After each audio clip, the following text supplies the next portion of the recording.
Thought crimes.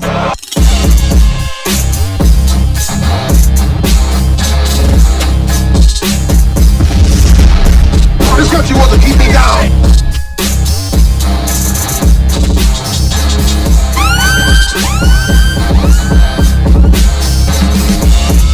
Thought crimes.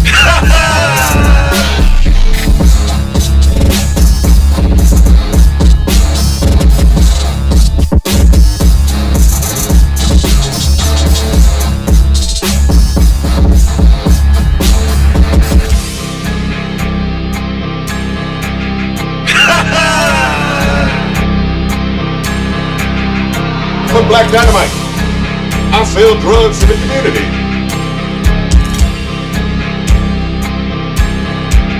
Thought crimes.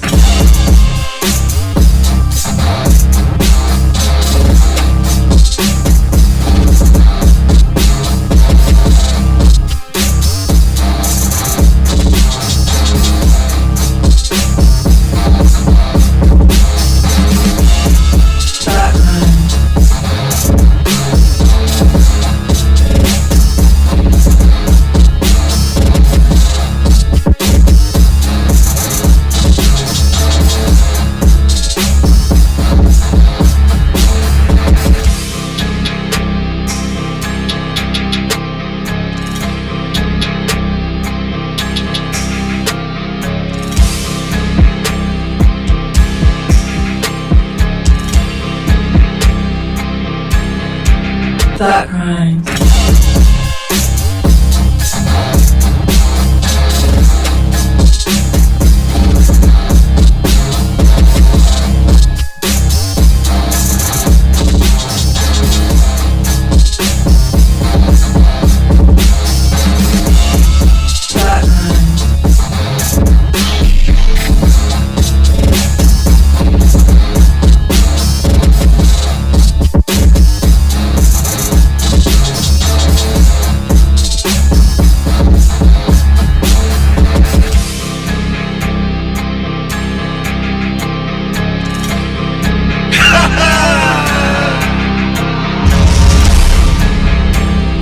For Black Dynamite, I sell drugs to the community. Thought crimes. What makes you think that you jabronis actually have the right to tell somebody what to say and what not to say?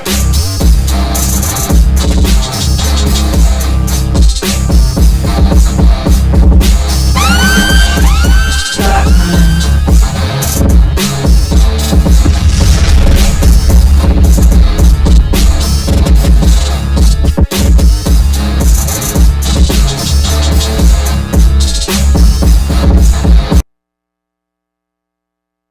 Warning. The Federal Communications Commission has determined the following content to be emotionally harmful. Snowflakes should not view this content under any circumstances, even if supervised by a G.I. Joe, Navy SEALs, Army vet, or someone with good common sense. The views and opinions expressed, including the depictions of persons of color, corrupt politicians, white people with or without a tan, haters, who have yet to brush their teeth typing angrily in the comment section with hot breath syndrome, do not reflect any official policy or position of the U.S. government. This program contains graphic language, dark comedy, unique intelligence, creativity, a high credit score, and high blood pressure when triggered. This program has also been accused of racism, violence, misogyny, mansogyny, feminism, MGTOWism, defacement of celebrities, and of course, being a bully. Welcome to Thought Crimes.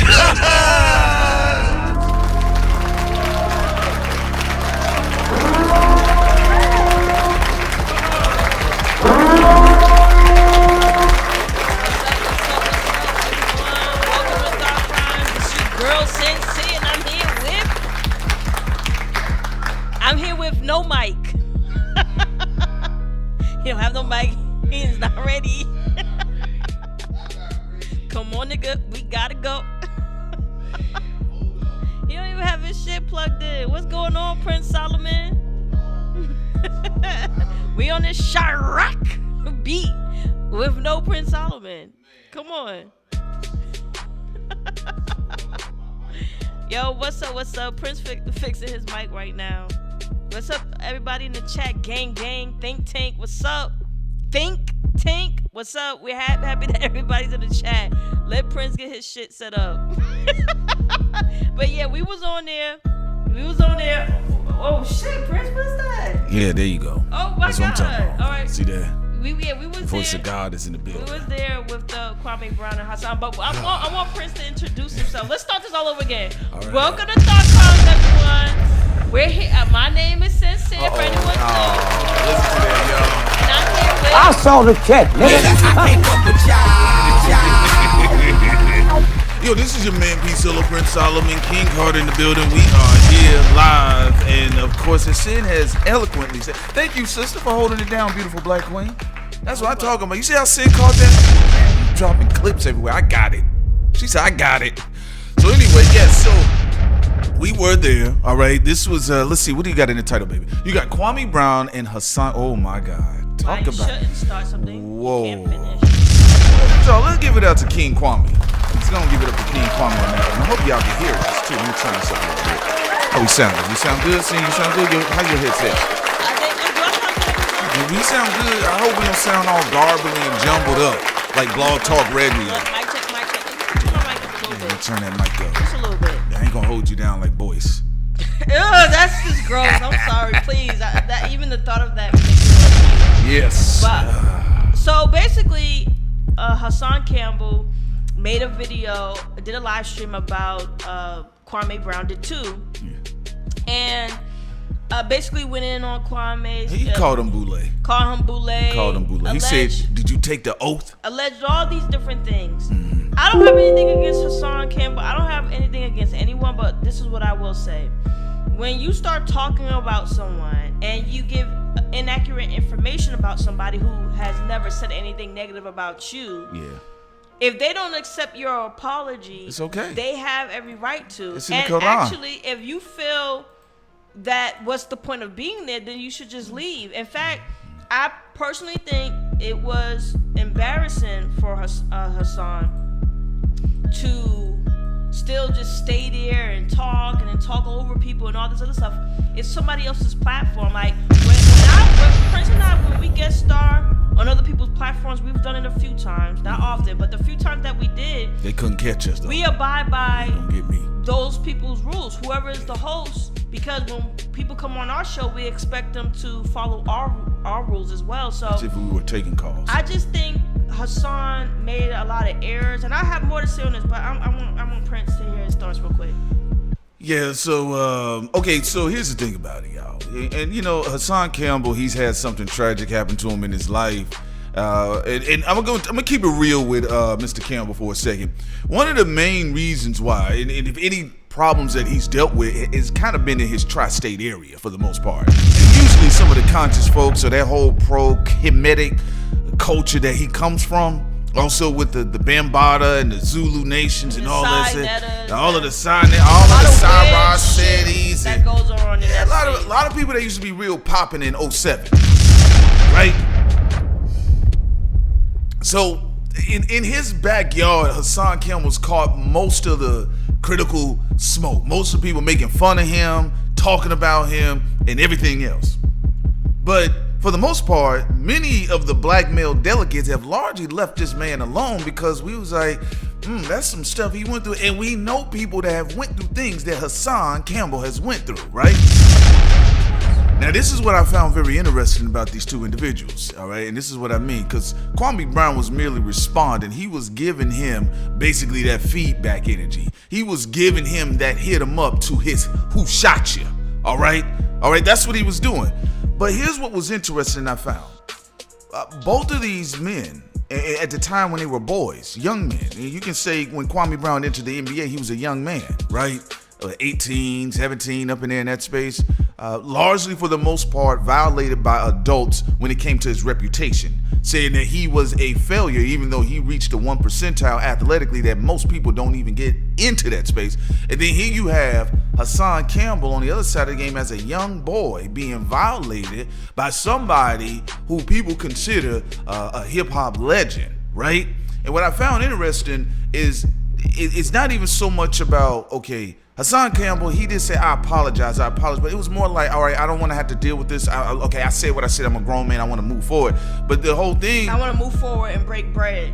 If you offend your brother or sister, if you transgress against them and they are offended, and the level of their offense that is taken, they are within their rights. So whatever the issue was, Kwame Brown said, I don't feel your apology is sincere. And the only reason why Hassan Campbell was able to actually draw to the conclusion and make Kwame's points valid, because he ended up cursing a man out on the stream saying, well, I will fuck you up in real life. And here's what was funny to me. I said, so we apologize. Like, hurry up. All right, I don't want to deal with it more. I apologize. Okay, well, I will fuck you up. Well, it also was very emotional. And then on top of that, Hassan Campbell was on that Jesus juice on the stream.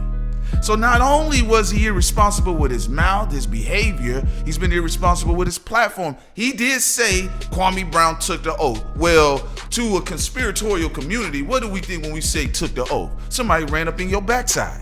Somebody bust up all on your back. That's what you was saying.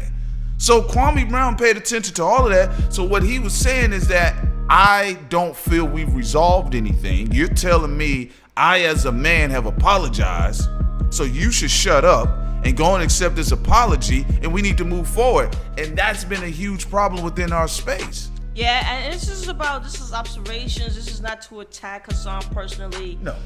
I mean, we're not. It's unfortunate what he went through, but it's also unfortunate the energy he's inflicting too. We're not about that. We're No. only simply talking about when you have a discussion about somebody and you say they took an oath, which means they bent over, and you say all these different things about somebody who has not said anything about you. Yeah.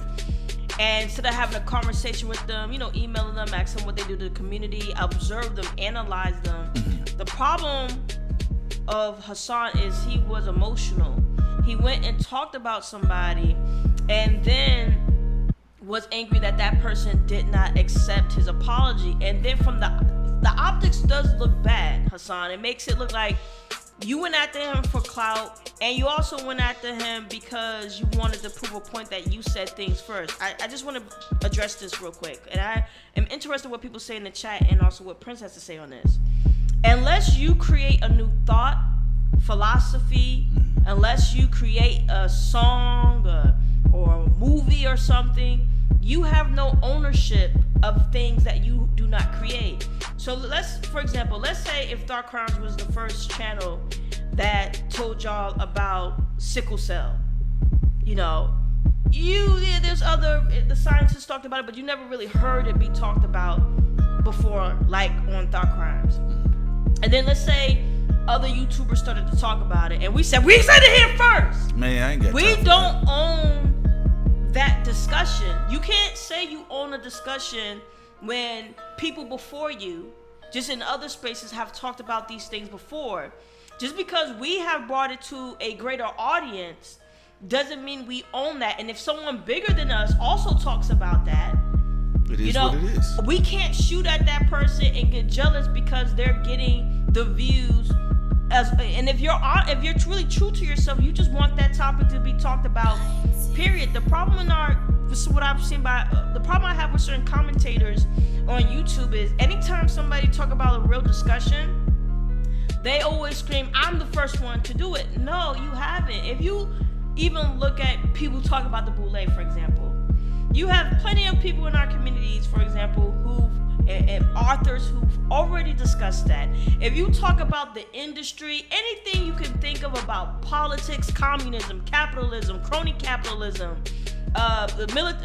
police being militarized, like anything you can think about that's a very serious issue. We've had so many beautiful authors write about these things before, and we've had some people on the mic talk about these things decades before too. It's like even when we were talking about reparations, right? We did have an issue with ADOS acting as if they were the first one to bring up the reparation topic. That's the only thing I have. The issue I have with some of these commentators, they're beefing about who said what first, but many of these topics were talked about decades before many of these people were even born. So when you see people attacking Kwame and saying, well, you you talking about it and people only paying attention to you because you was in the NBA, so what? Well, you didn't create that discussion. These discussions have been here forever, and that's the problem with our community. With a portion, not everybody. Yeah. People on this mic that try to say they're part of the alternative media, they actually have the same problems of people who are gatekeepers, where they feel they own something that they do not own, that they did not create from scratch. In fact, what Hassan is doing is no different from what Charlamagne or other people do, where they're like, I own this even though I didn't create this, and that's the problem. Yeah, are you alternative media or are you a mainstream reject? That's really the question. You alternative media, because if you alternative and you really like, man, I want to just own my own stuff, I want to do my own thing, I don't want nobody telling me what to say, what I can do, what I can't do, I don't mind the terms of services to TOS, because it signed that little funky contract, right? That agreement. But at the same time, though, I still want to be able to do what I want to do, right? So the real question is, the way these people are acting with this predatory mindset, are you truly alternative media, or are you a mainstream reject? Could you make it in rap? Could you make it on the microphone on a CNN? Did you try to get up there with Diddy, or did you try to go to the Rock Nation brunch and they say you can't come in because where's your special ID, right? So a lot of this stuff is attention, and this is something I was discussing with Sin, because I share a microphone with a wonderful woman. And my ego, and I've never been hopped up on my ego like, oh, well, why won't you let me say this or this, that, and third? Let's be honest. What people have is really abandonment issue. And it don't matter if you got 2,000 people, 500 people, 99 people. Hell, 2 people can give an ugly person a compliment on the street. That ugly person will really believe something about themselves. So what happens when you get somebody that you get 11,000 people in the chat, right? And let's just say you wrong though, but you funny and you wrong. I watched Hassan Campbell's video that was played back, because I remember I said earlier this week, I was like, man, Hassan been pointing his guns at Kwame for a little bit now. Because I was telling Sin, I said, man, what's crazy? Nobody's saying I disagree with what Kwame's saying. They saying I disagree that he gets the attention. Right, and that's thank you. That's what I've been. Yeah, go ahead. Oh, no, I was just gonna say. Absolutely, you're exactly right. What I'm saying is, like, it's very important, because as black males, y'all know, I've dealt with folks on this microphone, and I'm trying to cut buddy. I'm like, hey man, we can help you. Sin and I even told dudes who got no visibility about anything. We say, hey man, we can help you with your art. We think you're funny. We think you this, that. That wasn't enough. And I said, man, it's not about you and me. Don't come on the microphone wrestling with you, or don't wrestle with Sin. You can't do what she do, and you can't do what I do. And however your character is, Be More come on the microphone, she got her own personality. Vesta come on the microphone, Sin got her own personality. Sin might get on the stream and talk to y'all in the way Sin do, and y'all enjoy what Sin does. I get on here, I talk to y'all the way I do, right? What I kept seeing with the Hassan Campbell, the first thing he said, he didn't say, hey man, you know what, I disagree. We should be doing more than coding. Or I disagree with your philosophy. I disagree with your thought, right? Or I disagree with your approach. What we tend to do, because with black men, there is a deaf culture that's celebrated. We disagree with another black man's very existence. And not even just his existence, the fact that he gets love. Kwame Brown is getting the flowers and the love he deserved for all of that shit they've been slinging on that man for 20 years. Hassan Campbell getting all the love that he getting, that he deserves based on the shit he went through with an old funky nigga breathing on him at night. But somehow, because there's an emotional attention deficit with a lot of black males, the first thing we do when we see someone else, Hassan Campbell be having 16,000 niggas in his chat, 10,000 niggas in his chat, right? And they come to hear Hassan talk about that, cleaning your clock, cleaning your snot box, cleaning your refrigerator, your stove, and your oven. And you over there with 10,000, 11,000 people donating to you, showing you love, because they said, man, and a lot of them in the chat, when I see Hassan Campbell say, there's a lot of victims of sexual assault that be in his chat. But what happens when another black man get on the block? And he getting love, but he's staying in his own lane. Kwame ain't shot at nobody else.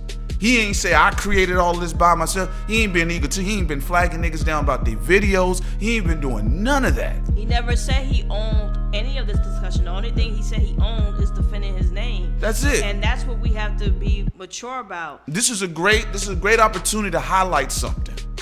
Because this is what's been going on for years. Now, I don't know where Hassan comes from, where if I go live, and every night I go live for random subjects, 15,000, 12,000, 16,000 be in the chat. And then if Kwame show up on the scene, he get 18, he get 17, sometimes he gets 7. How in the world I'm going to be even upset that people that happen to listen to both of our platforms say, hey man, I really mess with Hassan and Kwame. You think I'm gonna go live and say, man, don't compare me to no basketball player? People throw us in certain spaces all the time that we just like, but we appreciate the fact that people saying, hey, I go to you all on my menu. And the problem is, to be honest with you, this is all about spotlight shine. And also telling people who not to follow, because I don't like when people do that too. Yeah.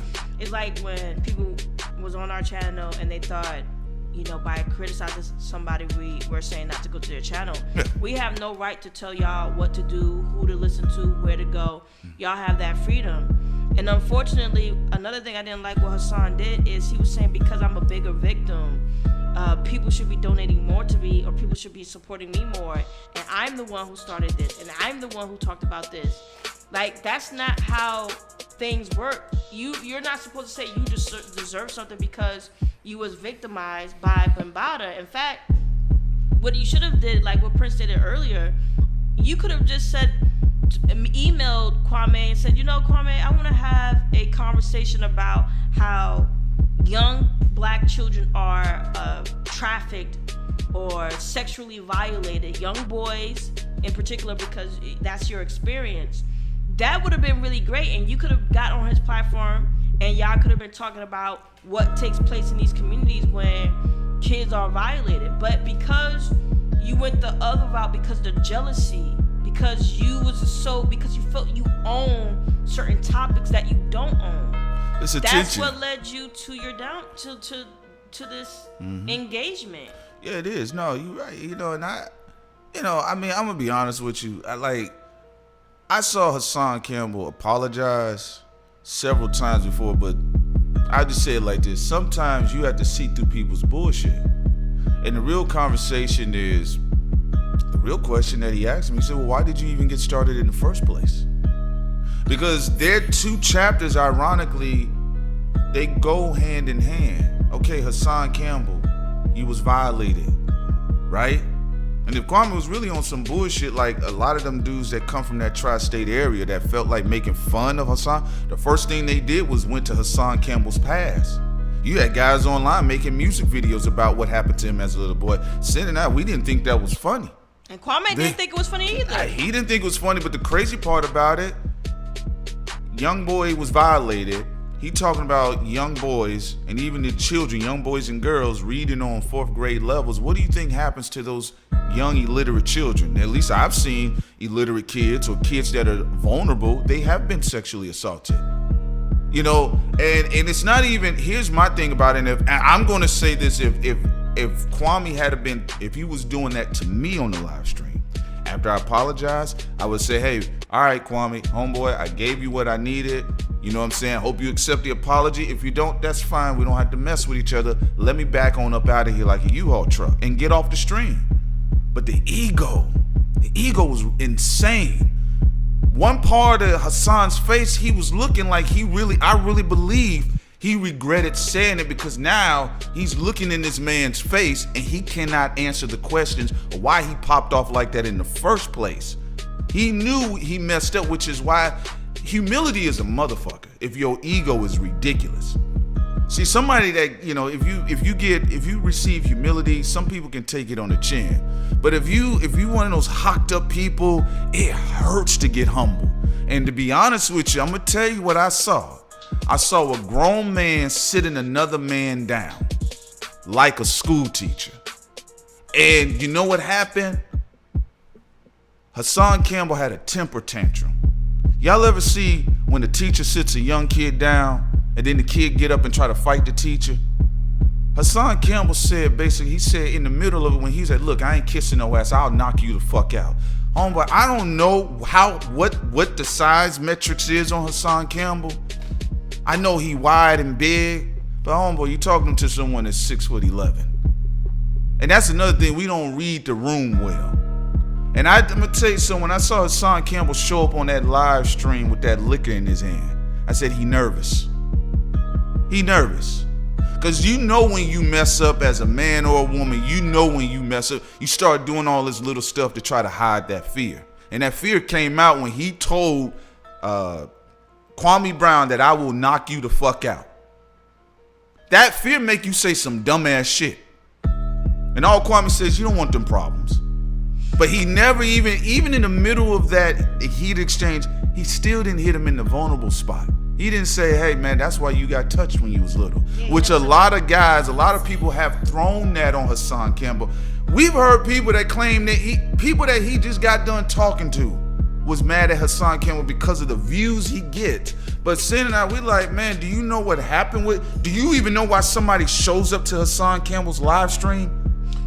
Yeah, because they've been quietly victimized and they don't want to talk about it. And also, I want to also say this. Sometimes people also start getting angry with Kwame because maybe somebody they had a beef with, maybe on his show or shouted out, like that low 4 light dude was mad because Carcino was mentioned. Yeah. This is another immature thing. Just because you have beef with someone doesn't mean somebody who's not even your friend, who doesn't even know you, have to align with you. That's another problematic thing in our community. So something that could have set Hassan off possibly could have been the whole Sonetta thing. But my whole thing is that's irrelevant to somebody who is not in that beef. You know, if you wanted to be productive, you should have had a one-on-one conversation with that man instead of just going off on him because of your ego and all these different things. It's not a good look. Like, for example, let's say if there was a YouTuber we didn't like or we had a beef with in the past or whatever took place, right? And they were on Kwame's show. That doesn't mean I have the right, or Prince and I have the right to be like, well, I'm going to talk about Kwame because I don't like the fact that he had so-and-so on his show and him and I don't like to. That's high school stuff. When you become an adult, you have to put those things aside. It's not about that. Like, if David Banner, for example, was on Kwame's show, Thought Crimes would not care, and we would not start attacking Kwame. I ain't making no streams about that shit. Because David Banner was on his show. Yeah, it's because David Banner was a thieving ass nigga. All right, and blocking people and then talking greasy behind the scenes don't mean if he showed up on Kwame Brown's, oh, well, we gonna go live and get mad about that? Right. Bro, yeah. I don't got time for that. Right, and it doesn't make any sense. And it also, here's another bad thing that doesn't make sense with what Hassan did. Sonetta wasn't talking crap about you on Kwame's show, on his channel, on his live streams, on his show. He wasn't talking about you, so therefore, it's another thing you didn't have any right to say that man's name without any evidence. And technically, he never said anything about you to even be snooping in his business. You know, he's not a public figure like Charlemagne who always is talking about the everyday person, always getting into everyday people's business. So it made no sense for you to do that. And I do think hopefully this will be an example to a lot of people online to stop going after people because of either one, jealousy, two, because you see them getting along with someone you don't like, three, because of some type of insecurity within you where you feel like you own a topic that has been around for centuries, that have been talked about by philosophers and politicians and freedom fighters and whistleblowers. Man, like, come on with all that. It's ridiculous. Look, man, and I'll just be honest with you. And Sin knows, like, I told her, baby, it ain't nothing but jealousy. It ain't nothing but jealousy. And I always say, man, the reason why we got so many weird stuff going on right now, you can literally pay a nigga an attention and he's fine. How many times we used to hear rappers with bad contracts? They were all on stage, 500,000 people, yeah, man, and you find out that the business wasn't being handled well. And that's why I said it's attention. Think about, like, when Boy said what he said. Like, oh, I've been saying it before, Kwame. Some other folks came out. Tammy. I've been saying.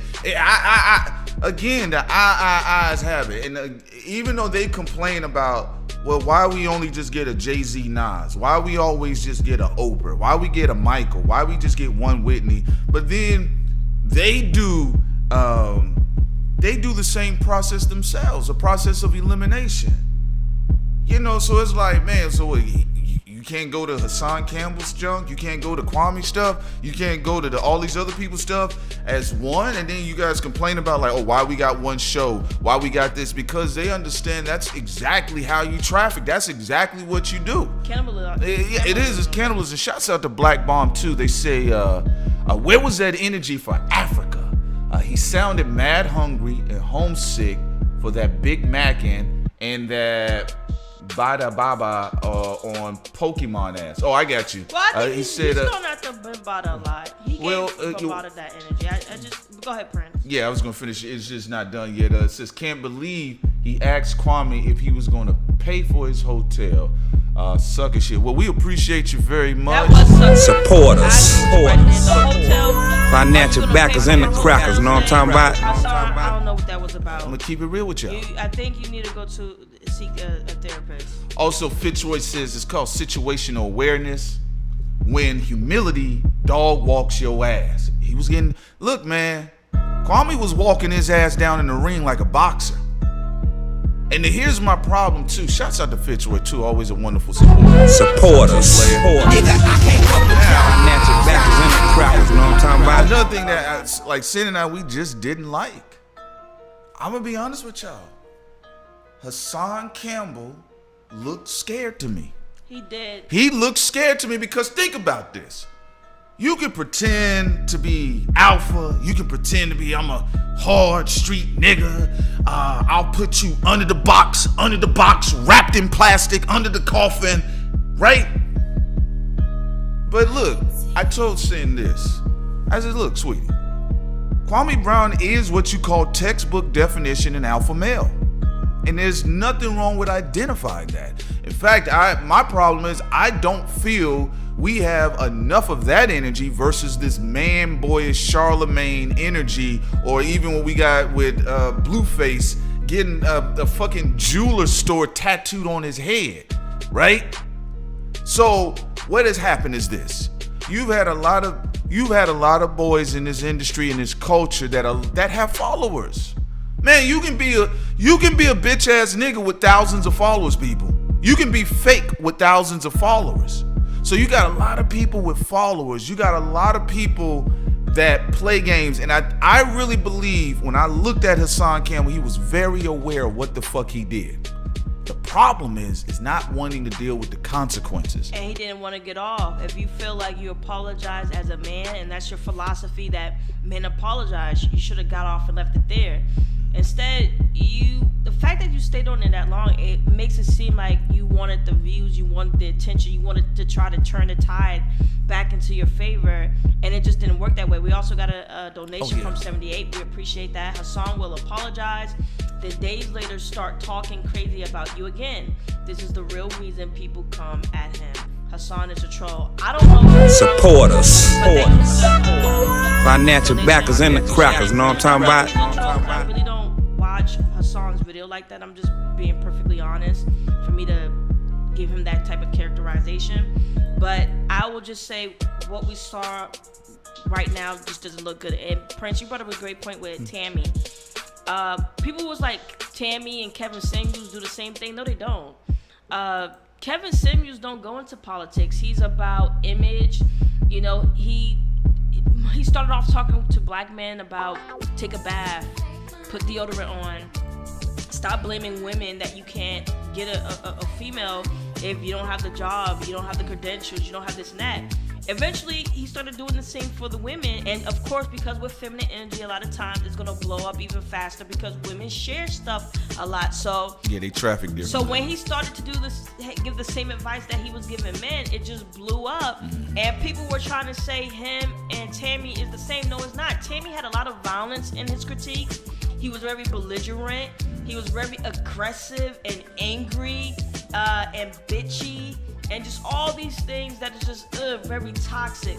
Versus Kevin Samuels, however you feel about him, you know, he is more about image consulting and, you know, having his debates with women on you know, online or men about presentation and high value relationships. And even though I don't believe in going to any guru for high value relationships and all that, for the people who do like his content, they have every right to enjoy it. And yes, when I'm talking about violence, I'm talking about having a video of black woman saying you gonna shoot her. When he hopped out on homegirl. He did tell that sister. He said he was gonna shoot her. Yeah, so that's what I mean by violence. Talk about you gonna shoot somebody on the highway with a gun.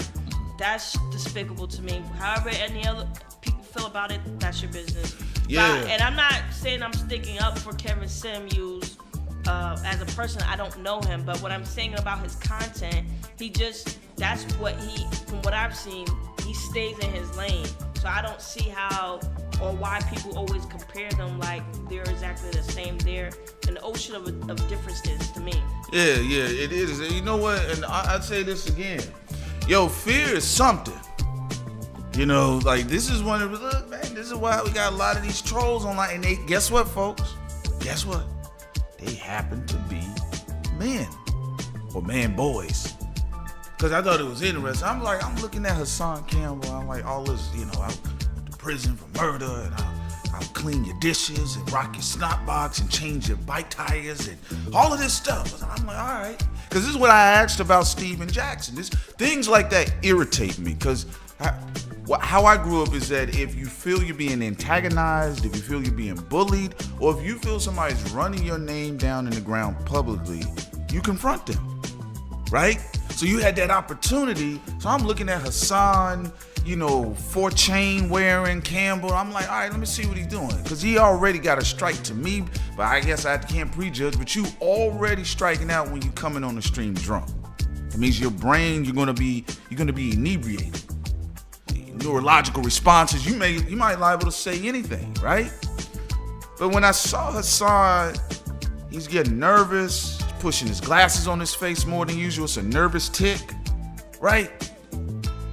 Then, okay, if he said, all right, man, okay, Kwame, I see what you doing. Okay, if you see what Kwame doing, then get off the stream. Like if I recognize there's a scheme going on here, and I don't want to participate in it, then I'm getting off the screen. That's what men do. You don't stand there and take it like a little boy. Because what ended up happening is you're looking like you're being sat down. And real men don't get sat down. Yeah. That was the joke about it. And let me tell you how bad it got. Now you let the Southerner walk you into saying, fuck the people. Yeah, you said fuck the people, Hassan. The people, that's your whole point of your channel, is to be for the people, and you said fuck the people. And this is not a regional thing. I don't believe in no West Coast, East Coast, New York versus that, Ironically, over hit 'em up. I don't believe in all that. That's all childish stuff. But there is a subculture of consciousness that has spread out also to like places like Atlanta and also in Houston, Texas, where you do have some of these conscious people who are overly critical of every single black person without any evidence. evidence. We have the evidence. We see with Charlamagne. We see with certain people. But if you can't say every black person who's successful is a part of the boule. And then also when it comes to being a Mason, that's a more complex situation because you have different levels. Someone could be a Mason with connections that has nothing to do with the high orders or all that other stuff that, you know, we get into on our Patreon channel, like with Oprah and all that stuff. You could have somebody who's a Mason who's in the military. Mm-hmm. You could have somebody who's a Mason who's a fireman or a police officer. It could be, it's more complicated than that. When you're talking about boule, that's a subset. And the problem with these conversations, we don't have any nuances. We have people just throwing things around, talking crap about all different types of black people in an ignorant way, and not even talk about the real issues. Even OC, I will give you credit. I'll even let people understand this. One of the reasons why you don't even see people being as critical of vaccines is because YouTube take their entire video down. We had that happen to us a couple weeks ago, so we can't even say it because the video won't be up for y'all to even be able to listen. I don't mind being demonetized. Like Prince and I don't care about the demonetization, but you remove the video, people can't listen to what we're saying. So if y'all want to hear our views on that, check out our Patreon. And I'll put it in the link. I put it in here in the chat right now for y'all to check out. Well, and also when he asked him, this is just it is so bizarre. He said, "Did you take the oath? Are you a Freemason?" And I'm like, well, man, what does that got to do with what you said though? And this is one of the reasons why, honestly, when I run into men who don't show any civility, I usually disengage with them, especially if I'm not in the physical with them. You know, like when I was a little boy and we had quote unquote gang members that said, okay, you know, we're gonna kill your mother, this, that, and third. It was my job as a young boy to go out there and confront them and deal with them directly. And usually I was able to move them around. But now at this age, and you know, I'm with my woman, but she not ignorant. I love my mother, but you know, sometimes, you know, your mom going through stuff, she go off in the streets, right? But if there's to a point where you say you want to put hands on me, which was weird to me. He said, "I will beat your ass." That screams like I have that much resentment for all of the love you get. And I always tell people, a lot of times with us black men, we hate the black man most who's receiving the most love. That's why we celebrate the hate culture. You have dudes, you know how many times I used to get, you know how many rappers I used to turn off? Yeah, I want all the hate. Remember what the Steven Jackson, I'm gonna make you hate me. I'm gonna make the black audience hate me. No different from Hassan saying, I don't give a fuck about the people. He said, fuck the people. He said, fuck the people. So this is what we was talking about. When we started over here on Thought Crimes, we always gave it to the average man and woman that sometimes they just donate to us. They send stuff to us. They, hey, can y'all check this out? Can y'all support this? We used to let a lot of people come on when it came to them sharing their, you know, Sonya Raw. So we had so many people, right? And then when we went out into Chicago and we went to, you know, going back to Atlanta, man, people, we had one wonderful brother, man. He drove all the way down from, I don't know where he drove from, but he had his son. And he said, man, I just want him to see, you know, a black couple that was doing animation, comedy, and they were doing everything that he wanted to do. He said the little boy wanted to do everything we was doing. At this moment, Sin and I, we didn't really look at ourselves like that until people came out to us directly. But even when we was irritated with stuff, Sin and I had made like almost like a blood oath with each other, right? Same thing Hassan was asking Kwame, are you a part of the Illuminati? I mean, we said we would never, ever tell the audience they can go fuck themselves. Nah, we never said that. And I'm like... there was audience members being pro R. Kelly, which disgusted me, and I didn't tell the audience go fuck themselves because I understand everyone has a perspective. Yeah, they do. I'm not talking about on the R. Kelly thing. I'm talking about just in general because, again, pedophilia is disgusting to me. But I'm talking about when you have people in the chat, if you're talking about policies, culture, stuff, like if someone say, I don't want to be called black, I want to call, I'm Native American. Right. I can't tell somebody, label somebody they have their own agency as a free individual to have their own labeling for themselves. All I can say is present facts and history and let people make an educated opinion based off of those things. I do think when it comes to black people, we have a weird energy of hating another black person for their opinion and not actually based off of bad behavior or bad activities. And then another thing, I do think that gang culture is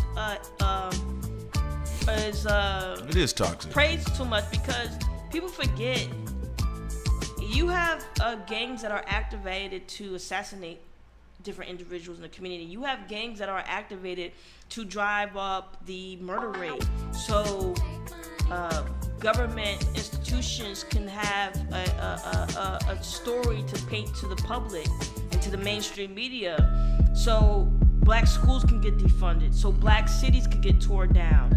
So if you really think about it, black gangs should not be praised at all with some of the things that they have done to our community and some of the contracts they have made with certain entities that I can't even go in because as a law-abiding black citizen, I can get killed by them based off of their operations and what they have been known to do. So they should not be glorified by anybody with who has common sense in our community, and they shouldn't be used as a goalpost to make somebody look tough. You know who's tough to me?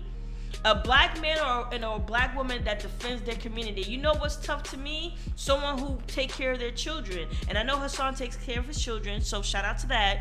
But taking care of your community, defending your community, making sure it's cool to get into tech, to get into coding, to get into crypto, making sure it's cool to be able to defend your community and know about your Second Amendment rights and organizing. These things are cool. Not being a part of a gang that you're compromised anyway by the state when you're in a gang, and then also having elements of that gang be sicked on your own community. None of that is cool. Well, I'll say this, look.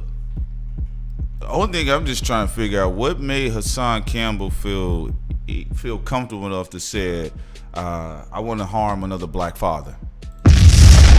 Then you had another brother get on the line and you said, get this high yellow funky nigga off the line. And it's, man, you the color Bart Simpson. Yeah. What you? That man taking no loss. Oh yeah. Shades lighter, you know. So do you have an insecurity about being a light-skinned black man? Because I mean, if you want to address Kwame Brown about that, you can. Because sometimes there's so many things, like, you guys gotta understand, we live in a society full of triggers. And the job is to assign you a trigger. If you kind of pudgy, then the trigger is the market will design it to the advertiser make you feel insecure about your weight. If you a black man, or if you a man and you 5'5", and you was otherwise fine about it, and then you get around other people, you get around the media, they're gonna assign you an insecurity trigger. And I'm gonna be honest with you, there's so many things that I have a theory about pertaining to Hassan Campbell. You're talking to a dude that had charisma, that women said they find attractive, because a lot of guys don't want to acknowledge nothing from another man. That's how much the hate is. Some of y'all got friends right now, y'all know every time y'all go out to the club, y'all go out, women look at them. And you got guys, they'll say, they won't even say, yeah, you know what? Yo, man, a lot of women do be looking at him.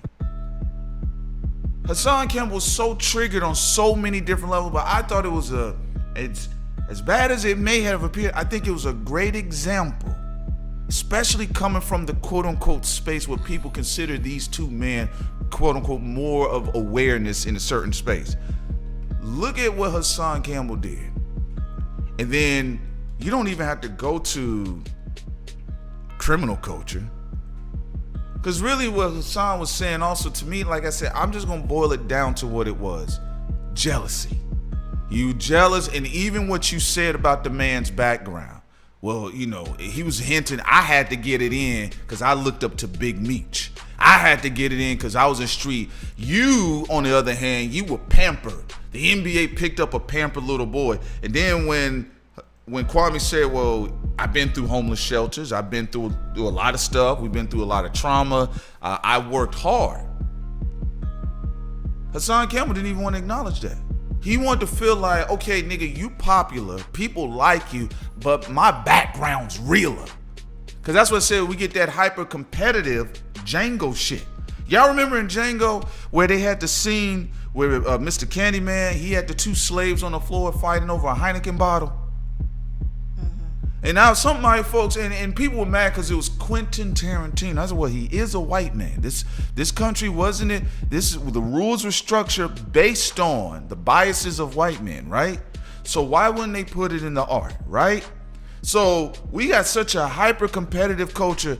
You can look at any rap group, even when they hot. Look what happens, they fall apart. Look at the intellectuals, they fight. There's a hyper-competitive energy, especially amongst black men.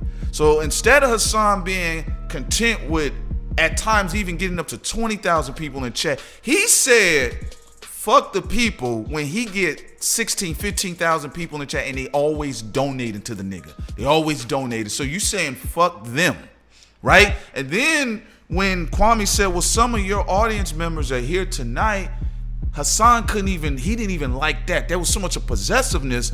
Well, how dare you say my audience will be listening to a nigga like you? So then that's where he went into that weird fear zone. That's why I said I always, even at the time when I was doing those sim zone, because a lot of guys kept calling in talking about women. I said, I'm not talking about these women. I'm talking about how we engage with each other as black men. It's very dangerous, very destructive, and it's very toxic. There's no way another man should be comfortable and say, well, I ain't got no male friends. Just like when you hear other women check other women when they say, well, I don't have no female friends. No, nigga, that means you're toxic. Yeah, that means you're toxic to other women. If you don't get along with other women, that means you're usually insecure and jealous about other women. And the same thing goes in reverse if you're a guy. Also, I'm not gonna call Hassan a clown because in this situation, I just don't feel like it. I just feel like someone made a mistake based off of insecurities that they have. It could have been stemming from Sonetta. It could have been stemming from all these other different things. I just think what Hassan did was inappropriate, and I do think he suffered a consequence based off of that. But I'm not gonna call him a clown because I don't know him personally to do that. All I'm saying is what I saw and how he reacted and what he started. And to me, anytime you start something and it doesn't end up in your favor, you know, that's just the reality of something that you're gonna have to learn from your actions, to not speak about somebody if you don't know what you're talking about and if you don't have all the information, especially when you're doing it based off of arbitrary reasons. You know, it's not the same as Charlemagne. It's not the same as talking about certain these gatekeepers. It's not the same as even when you was talking about Bambaataa. I mean, when you was talking about Bambaataa, it made sense. This is a man who allegedly has not only violated you as a child, but allegedly some other black men who came out before and said Bambaataa allegedly violated them. So I feel like you should stay on code with your gospel and not get distracted by your shadow self, meaning your insecurities. Don't get distracted by those things because it's going to always lead you in the wrong direction. And I do think, this is just my personal opinion, only based off of how Hassan acted, I really feel like he needs somebody to confide in, someone to talk to about what took place with him as a child, because I do think it is affecting how he operates as an adult. And sound like some therapy is needed. I don't know if he getting it or not, but the way you was twitching and tweaking on that stream right up to the point where you said fuck the people. Well, who are you talking to every time you go live every day? The people. Like, I mean, that's what we said though. So it's like if you have that mentality just like on the space of YouTube, then like what happens when you do become a Stephen A. Smith? Why are you surprised then? Because to me, there's really no different, right? It's really no different, right? It's, you know, it's fucked up people. It's like when, you know, people went up to RZA and they talked about, you know, police brutality and all this stuff, and then RZA basically said to everybody, well, all you gotta do is pull up your pants and you won't get shot, right? So you know, again, it is true. Therapy is needed, folks. Therapy is needed, and I don't know if Hassan Campbell got therapy or not. And I think, to be honest with you,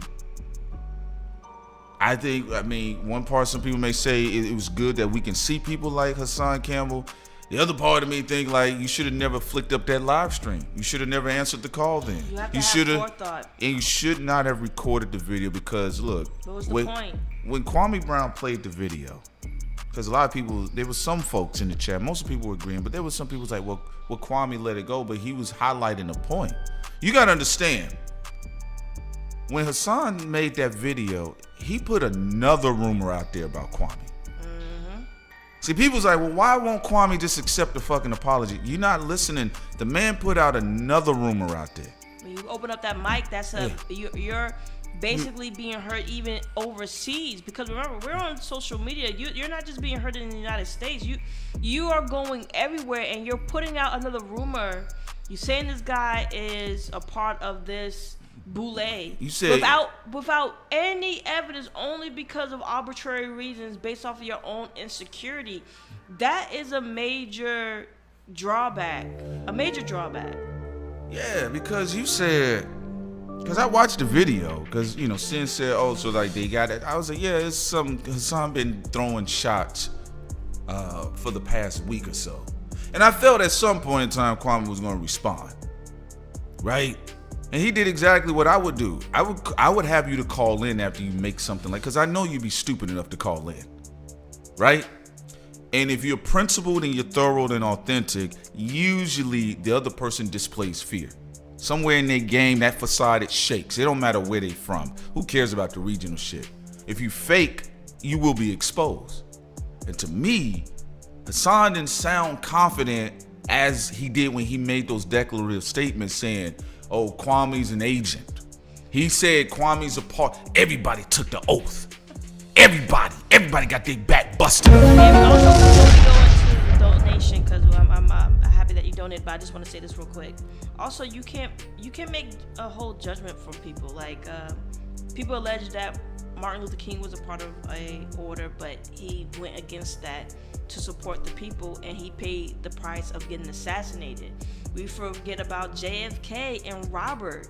they were part of certain bloodlines, and they were in secret organizations and orders, and they went against those orders, and they paid the price by getting assassinated. You can't just shoot at the hip all the time, pretending to other people's characters without being sure. Now, if evidence came out to show someone is a sellout or this or that, by all means, talk about it. Because we do it on our show. Kwame's doing it on his show. Ticket TV. There's a lot of people talking about these things. But you can't just be shooting at people and you'd have no evidence. And again, the history about the Masons and all these different things are very complicated. And we do have too many people who are just driving fear into people and not being organizing to help lead people to where they should be having criticism, which is, again, mostly government institutions and gatekeepers. I'm not gonna just randomly go after somebody just because they're a Mason or this and that. What are you doing? If you're doing something to harm my community, then I have something to say about you. If you're a part of an institution that is harming my community, then I have something to say about you. I'm not gonna go on a wild goose chase saying people are this and that with no proof, and that person hasn't done anything to me or my community. So people gotta be. Just go ahead, Prince. No, stupid. It is. No, it just sounds stupid. I'm just like, and I agree with everything you say. Saying, I'm just saying as a black man, I just know jealousy when I see it. You know, and being envious will make you say some dumbass shit. Now, the way you made it sound, Kwame, he took the oath. No, it sounded like Africa Bambaataa took the oath. You got little boy bodies on you, and you still get to walk around here untouched. That's what it sounded like to me. That's why I said, so your jealousy took you off your path. Your jealousy, it blinded your third eye. And that's why, like, honestly, man, I'm just saying, I know for what it is, when you know as a black man and your ego placement is straight, you recognize bullshit. The bullshit is this: Hassan Campbell is jealous of Kwame Brown. Boyce Watkins, jealous of Kwame Brown. Steven Jackson, a coward but still jealous. Matt Barnes, a coward but still jealous. That's what it is. Everybody doing all of these talking points, and that's one thing we don't address as black men is fucking jealousy. Say that again, Bambaataa, that's a great point. You talking about has who been alleged, not just by Hassan, by other black men, that he molested them. Bro, and stop yet, it. Nothing. Charlamagne never talked about Bambaataa. Nobody in that industry talked about Bambaataa. That's what I'm saying. So what I'm trying to figure out, you was so jealous, bro. And the way you said it. Cause first of all, if Kwame was a part of, let's say, your granddaddy's lodge, they don't talk about nothing that goes on in there. Even if they just building things in the community. They might be in the same lodge as a police officer that serves the community. They don't even talk about it. Nigga, you have to take a fellowship oath to go through that process. But no, the oath you put out there was that other shit. That shit that allegedly, it seems like to me, Bambaataa fucks with. Cause see, when you put that new rumor out there on that man Kwame Brown with your audience, that's why he addressed you. And I knew why he wasn't accepting niggas' apology, because he thought it was bullshit. There were people in the chat say, "Come on, Kwame, accept it." I like, bro, you know when somebody give you a fucked up apology and you know when it's bullshit, so you may not accept it. You might have family, friends, a boyfriend, a girlfriend that may say, "Well, why don't you go on and accept it?" Right. But you know in your soul there's something tricky going on here, and he knew it, because if it was authentic, the niggas wouldn't have said, "I want to fight you now." So when you put the new rumor out there, when you on an average consistently get 13,000 views, because Kwame had to put an end to that shit. Because what happens with jealous niggas, if you don't stop their asses, they go on campaigns against you. That's why he got on Boyce Watkins' ass. Boyce was trying to start up his campaign. Because niggas don't say nothing, or you're too polite, or you are polite and you don't say nothing, niggas feel comfortable destroying another black man. That's what they enjoy. So for me, even when, because I saw the video, I said, well, why would he say Kwame Brown's in that type of lodge and you didn't address allegedly what goes on with Bambaataa? Right, and you have to be clear. Just because someone's a part of a lodge doesn't mean they're in with each other. If you know the whole history, there are plenty of lodges that don't like each other. And also, I just want to bring in Soul real quick. Thank you for the donation. I think Hassan is mad because when Kwame came out against those who abused him, it was met with better responses than his own. I agree with that. That's where he was doing the victim Olympics in that sense, and I agree. And then also the person who donated Spark One, Africa, Bambaataa. No, I'm not gonna say that. Spark One. Come on now. I'm not saying that. It's Spark One. Come on. Support us. Spark One, man. I appreciate Financial backers and the crackers, know what I'm talking about? Just go back to my point. You have to go and read history and talk about, oh, if you're part of a lodge, you're automatically that. No. It obviously, Bambaataa allegedly, because, you know, we have to say allegedly is a part of an order that messes with allegedly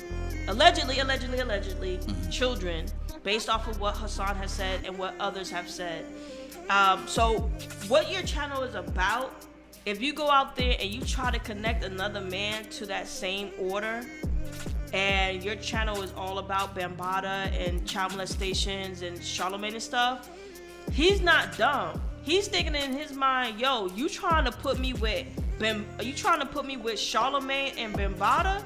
So then, yo, we not cool. And even if you apologize to me, I'm not gonna accept your apology because you went personal and you try to equate me with two nasty motherfuckers. Yeah, because if somebody came to me and said, yo, I think Prince is saying, yeah, they took the oath, you know what they doing, and you insinuate something else, nah, man, ain't no reason for me to accept your bullshit apology. And I thought a lot of people in the chat were being soft. That's what what y'all asking for him to accept you? Or maybe, and I would be fair to them, maybe they didn't listen to the video, but I got the clear understanding.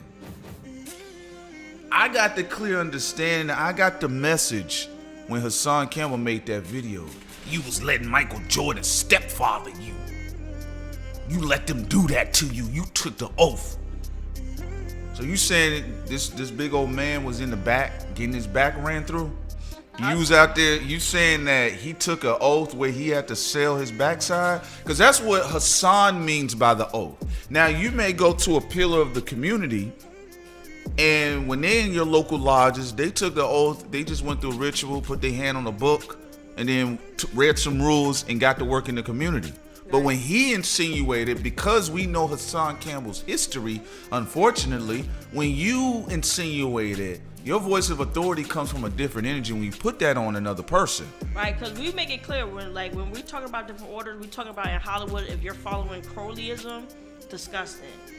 We don't put it on every this, that, and that because we know the history. Again, Martin Luther King was a Mason. He got assassinated for being for the people. Also, Black Bomb 6, we appreciate the donation. He says, how is Hassan not a clown? He bade KB or Kwame Brown countless times to let him talk. Kwame let self-talk do the talking. Hassan heard himself and his beige nostrils glowed up like Rudolph. Hey, that's man. funny. Support. That's a Black Bomb. Black Bomb going in. Financial backers and the crackers, you know what I'm talking about? Yeah. Look, because I'm just getting caught up on this. I saw the other thing, and I'm fine with other people describing him as a clown. I'm just saying that in my opinion, I'm just not going to say it because obviously Hassan has allowed what took place with him as a child to make him very emotional. So when you're wherever your trauma has taken place, wherever you've been violated, that's where your stunted growth is going to be. So with Hassan, he's stuck in that trauma. Okay, I'll give you an example. Y'all remember the end of Black Panther, like where Killmonger was in there talking to his father in the ancestral room, and he turned into a child because his trauma is where his father was killed, and so that's where he's stuck at. Hassan is stuck in that, which is why he's so emotional. And even somebody saying that Star called him out for not pressing charges on Bambaataa, which I think he should have as well. But because he's stuck in that street culture and wanting to be tough, he allowed an alleged predator to keep going out. And I think that's the whole point of what Kwame is saying, even with that street shit. You know, when you in that street shit, you're hurting our community. If you're you taking an oath, you're taking an oath to street culture to the extent that you're not going out there and pressing charges on people that should be pressed charged on. Like when people say you from the street, or you live in the ghetto, or you live in the hood, so therefore you can't call the cops on this and that. That's ridiculous. I just don't agree with the energy. I just don't agree with the energy. And I really would like, the reason why I really enjoy even just, cause I don't really watch like too many people outside of like, if I'm watching like some like if Sid and I are watching pre-produced content, animations and documentaries, or we doing our own little research or putting our own little shit together, our stuff together. Like, but you know, I enjoy Kwame Brown's material. And I think it's good for black men to see that. And I'm glad black men got a chance to see how do you deal with something like Hassan Campbell, and then you have to see who's real and who's fake. Cause a lot of people's getting on Kwame Brown, they was like, oh, well, he should have accepted the apology. It's not about that. He said we gonna get the apology out of the way, but it is bullshit. Cause, you know, my trigger points are differently. And if you say, all right, then I wanna put my hand on another black father, right? And for me personally, if it is true about Africa Bambaataa, you can be a hip hop legend, but your face is gonna be on a mural though. Do you feel what I'm saying? And the thing that I do get tired of in our space is it's like what we see with Stephen A. Smith. Stephen A. Smith was really upset because finally, you know, black guys online said, man, we don't like what you do. ESPN is scared right now. They Rachel, take a day off. Well, okay, Rachel back on. Matt Barnes, shut the fuck up. Steven Jackson, say something. Don't say something. Right? Because brothers gotta understand the reason why they put all of this fucking confused imagery up about black men.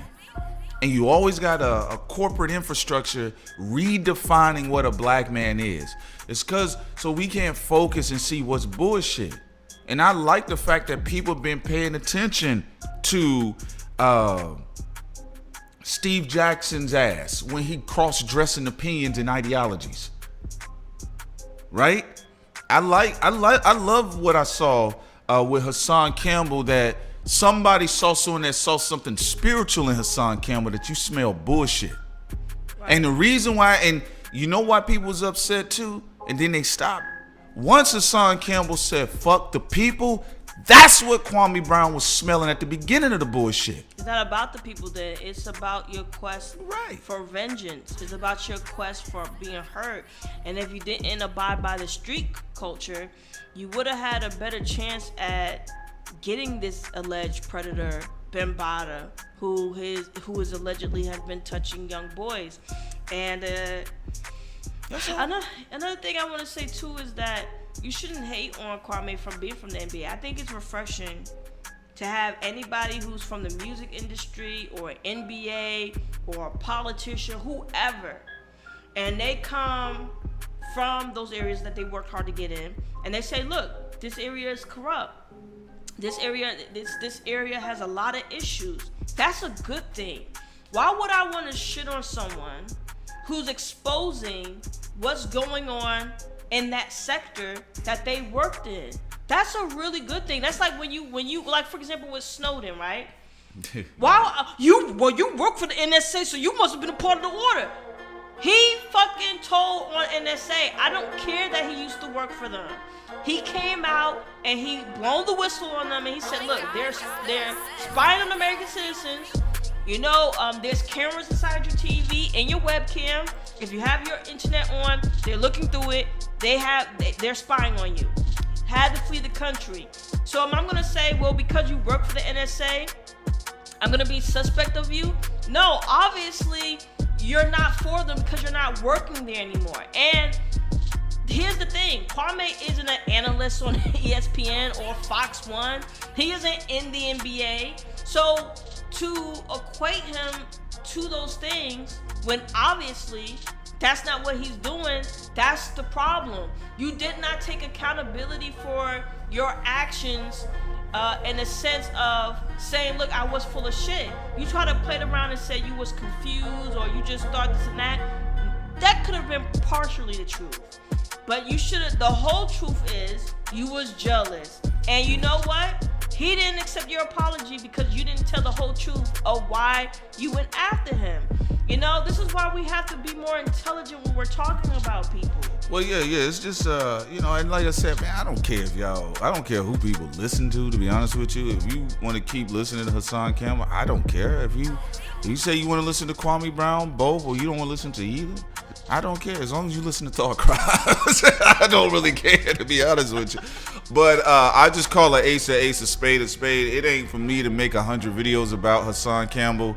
But I do feel this was just a teachable moment for a lot of folks, to be honest with you. Black men, and understand, it's okay if you're jealous. You have to ask yourself, why are you jealous? Am I jealous? Like, is my issue with this man, this other black man, is it really legit?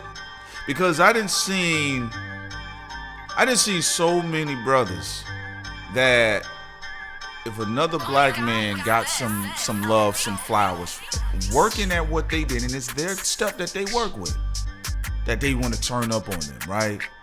But you let like a white boy come in your space, you okay with it? Nah, let them breathe. Leave that white boy alone. Nah, he cool. He a cool white boy.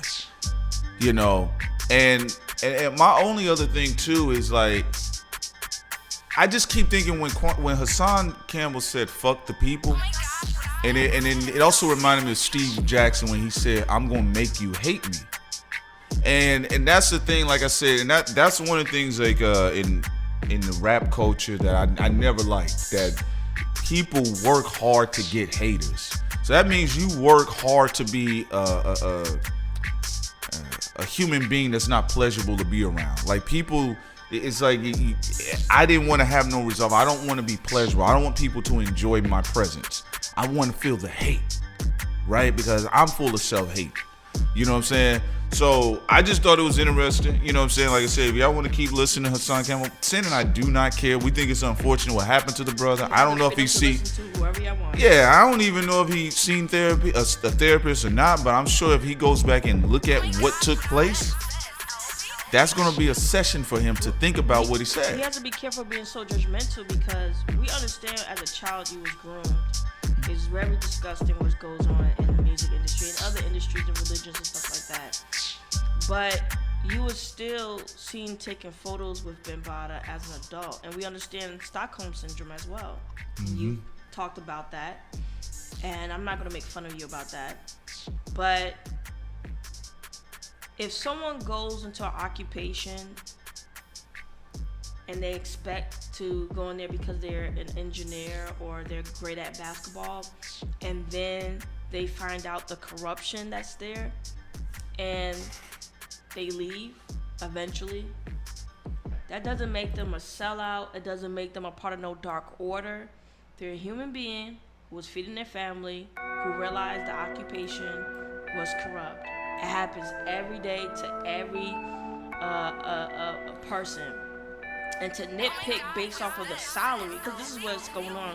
To nitpick and call out certain people just based because they got more money than you with their occupation is not the right move to make. Just like when Edward Snowden, he blew the whistle on NSA. Kwame's blown the whistle on sports media. There's nothing to get jealous about with that. And just like you was blowing the lid on what took place with Bambaataa. Hey man, it's unfortunate. We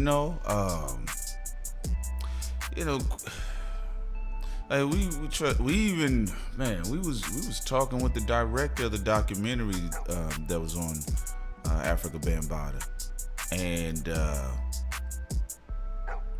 people, they've asked us to, say things about Hassan Campbell before, but like Sid and I, we didn't care like that, But I do feel though, this is a very powerful moment, and I know some of you all may not agree with it, but you're not supposed to. You're supposed to learn from it. Also, Spark One says Hassan Campbell is one confused brother. 1 minute he is against ignorant. Then he turns around and glorifies it. Shaking my head, much love to NY, but Hassan gots to go. Well, support us. Financial backers and the crackers, know what I'm talking about? Hey, Spark One, man. But that's what happens when you have trauma. You're going to speak with cognitive dissonance. You're going to have 2, and in some cases 3 opposing views. Mm-hmm. What are you saying, Danica? You can't hear Sin. It's Prince. It's Prince taking his point right now. What's she talking? Okay, yeah, I get it. Sometimes I was speaking away from the mic. I'll be forgetting sometimes. I'll be drifting off when I'll be talking. My bad. Oh, okay then. That's cool. Well, shouts out to Danica, sister. We appreciate it. Yeah, I do be getting on Sin about that, girl. Sin be leaning back in her seat like Nate Dogg. I do. Yeah. But nah, man. And I'm just gonna, really just get straight to the point. I know a lot of people, they're gonna do a lot of over explaining, but I just look, man. We gotta get rid of jealousy.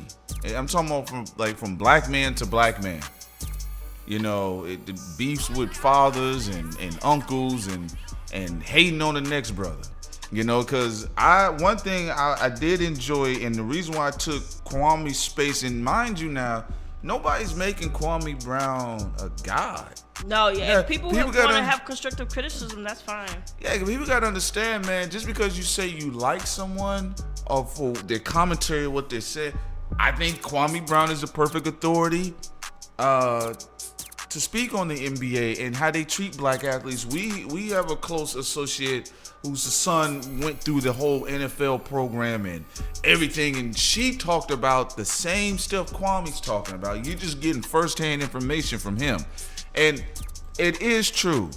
Everybody's been saying for the longest Stephen A. Smith goes completely ham on black athletes. Rachel Nichols goes ham. The whole interview session she had with Floyd Mayweather, that was just the clunkiest shit I ever heard in my life. Steven Jackson disgusted me when he said, I am the face for equality. You know, Rachel has, deserved the job and all this shit. Bitch, how would you know? So when it's you and your crew, it's because you deserved it. But when it comes to other opportunities of women who've been working in that particular industry for years, black women who haven't been able to get any opportunity, and then all of a sudden it's a Black Lives Matter hire, bitch, you was supporting Black Lives Matter. You got what you wanted out of it. Yeah, you gonna say that again? Yeah, he got what he wanted out of it, but then all of a sudden he's the say so to be all when it comes to somebody else's qualifications. You didn't even do any research to see if that woman was more qualified than Rachel. You just went up there because you are another Clint dick sucking nigga who only support those in power. Now, Rachel has access to power. You don't want to lose that connect. And it was just disgusting. Like when you said we with Maria, we rock with our people. I thought that shit was stupid too. Because it sounded fake. Yeah, you a fake nigga trying to be real. Well, it's because he didn't sound. It's like when Hassan Campbell was sitting up there in front of Kwame Brown after comfortably talking to the camera lens of his cell phone, saying that Kwame Brown took the oath. Yeah, man, you know what they did. Yeah. They took his tall ass behind. You know what they did. But then when you have to look at the person. Man, boy, I tell you. I said, man, Hassan Campbell looks so limp in front of this man. Same thing when I looked at Steve Jackson. When he said, yeah, because, we gonna ride for our people. I didn't feel no strength in that. I said, if you talking about it, sound like you carpooling. Yeah, we gonna ride for our people. Yeah, cause, hey, Rachel, you gotta talk to me, man. Context, man. Rachel, man, they saying things on the internet because we gonna ride for our people. And I said, Steve Jackson, that don't sound like you have any strength in your voice. But then when he came back, though, yeah, we all say things, we ramble, but let me talk to y'all for a moment. He had more bass in his voice for black folks. It wasn't the internet. He was talking directly to black people. And Steve Jackson, go watch his video when he said, Rachel, yeah, man, let us know we gonna ride for halfway for our sisters. And then when he came back, he had so much of Darth Vader bass in his voice and talking about sympathy higher, just going in, y'all staying in y'all mama's basement. And I said, well, where did all this come from? Yeah, and I also want to say this before we go into the donation.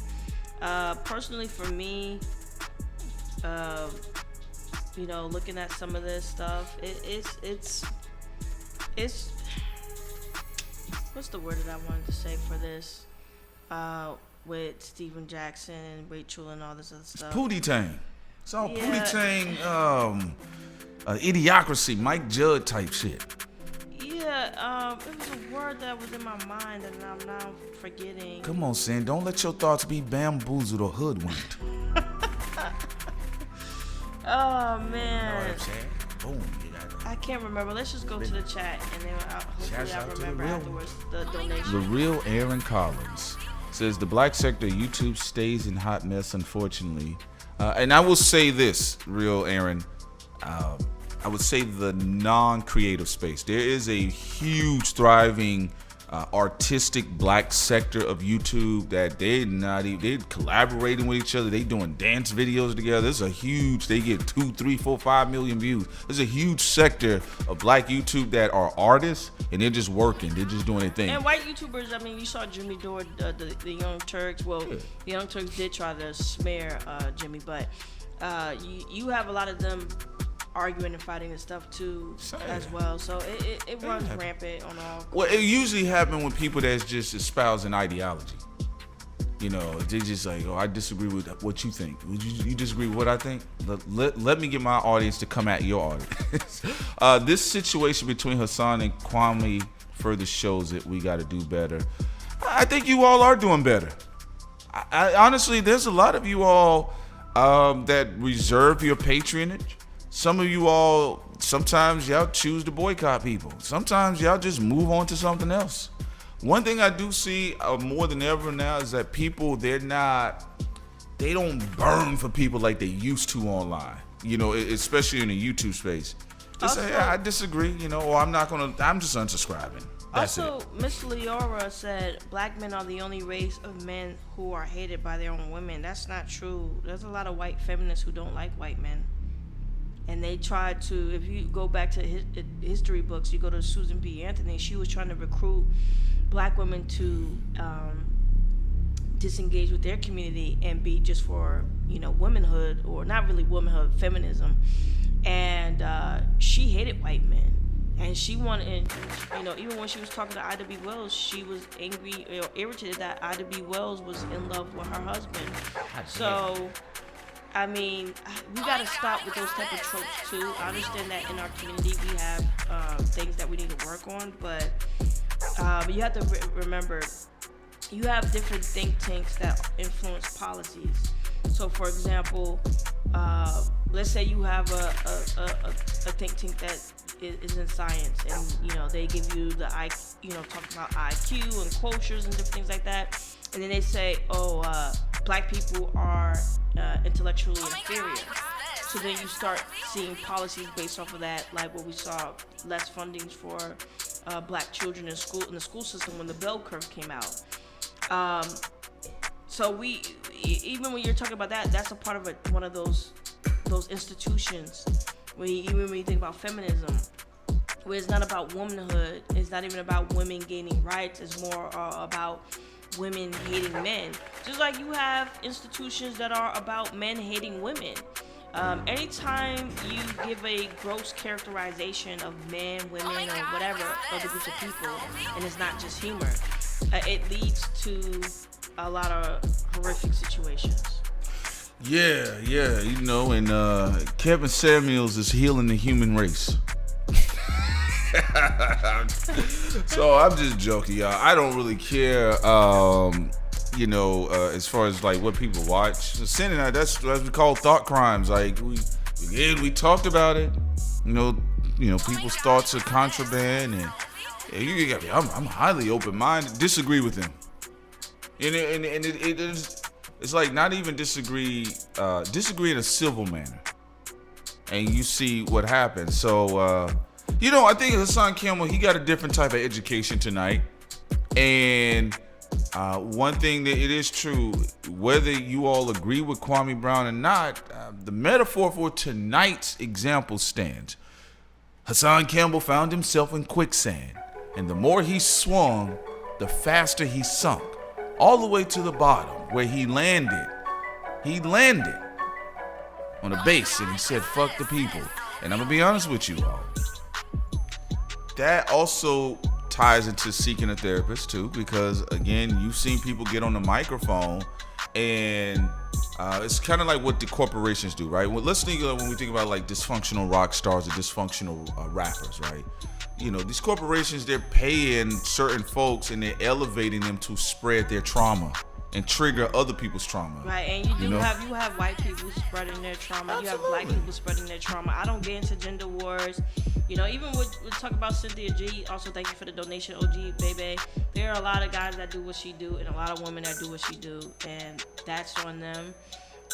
With me and with Prince, that's not really our focus. Like, we had somebody we used to have on our show, and because we didn't talk to him for a while, he started going off on Prince and I, talking about, people in a sexual manner. And, it's a lot of bitch-made behavior that you can find in any group of people. You just have to be really careful about who you let in your inner circle, and understand that relationships don't have to be rushed. You're not obligated to be rushed in a friendship with someone, in a romantic relationship with anyone, or a job, like any of these things. You you're not obligated to rush into anything. Just make sure you take your time, that you don't be led by just being emotional or just passion or certain things. Just make sure you take your time, and also understand that we've all made mistakes before. When you're too high on your horse and you're always quick to judge people, you'll get in a situation like Hassan got himself in. So that would be my advice to people. Don't be so quick to judge, because you have made mistakes yourself. You're not obligated to rush in a relationship with anyone, or to even have a relationship with someone. As an individual, you have your right to allow whoever you want into your inner circle, or speak to whoever you want, or accept whoever apology you want to accept. You know, you don't have to oblige by what other people say. So, you know, that would be my advice, because there were some people who wanted us to be cool with that person again, but we're not obligated to that person. You know, we did a lot of good things for that person, and that's what it is. And that person's gonna have to sit with the consequences of never being on our show again, and us never messing with them again. So I do think that people need to take responsibility for their own actions, and also remember that people are not slaves. They don't have to do as you say. If you don't want to have a friendship with them, if you don't want them on your platform, you don't have to. Yeah. No, what Sinner said is right, and I'll say, you know, to add on to what you said is, you know, it's good that y'all saw that. You know, and there's a bunch of Hassan Campbell energy that's out there, and it's really the Killmonger energy. That's why a lot of those niggas, hey, Killmonger was my man. Oh man, not the nigga that the white CIA agent said that's my boy. Oh, he said, oh man, he ain't with Kwame, that's my slave. What you talking about? Get my slave down from up there. What he doing up there in that new haircut? Who gave him that gift? Right? And yeah, you know, y'all, what we do, look, and here's the thing about it too, it's like, it's not about being perfect. Yeah. You fuck up, you make a mistake, you can apologize, and you can learn. And sometimes, guess what, people? You give an apology, people are not entitled, you're not entitled for the acceptance of your apology. Nah, it ain't DJ. Come on, Black Panda, don't do that. DJ's are This is America. DJ good. DJ. This was something else. Someone. It's not DJ. No. The thing is this. DJ and Dark Crimes are still cool. Nah, not DJ shit. Hell no. But anyway, no. What Sid is talking about, because things have been left where they are, it's like what Kwame said with Hassan. He said he been watching the nigga for the whole week and a half. He been going off on him. Bro, sometimes we don't say nothing because we just don't see no need until finally we say, okay, that's enough. As far as other people that we no longer associate with, nothing else came about it. I agree, and that's why we're gonna keep moving the way we move. And I'll give this other last sort of wisdom. At least I think it's wisdom, is my opinion, to a lot of black men and women in the audience. I think a lot of y'all will stop, and I'm not talking about people in the chat in particular, but I think many of you will stop complaining, and I'm just mean people who participate in the gender stuff. Y'all will have less to complain about if y'all made better choices. I usually see people who go into the gender talk the most is because they've made poor decisions. And I'm not saying every decision you make with someone you're thinking about having a relationship with is always that person's fault. I understand certain things happen, certain people make themselves appear better than what they really are. I understand that, but a lot of times we don't take accountability for our own actions. You know, you don't have to sign the birth certificate if you don't, have unprotected sex with that woman to even have that child, to even go into that situation. If you're talking about even certain women, who are complaining about certain men, maybe if people take their time when it comes to relationship, and I'm speaking from a person who made mistakes too. I didn't get no child out of it, thank God. But I'm just saying this as someone who has stumbled before too, because we've all stumbled when it comes to relationships. So I'm just speaking from experiences too. My record is impeccable. Sure. Floyd Mayweather, shoulder roll. Go ahead, Sid. What I'm saying is, people, you gotta take accountability. Stop. It's not about all these women or all these men. It's no, you as an individual made a mistake. You're the individual. You made a mistake. You chose that person.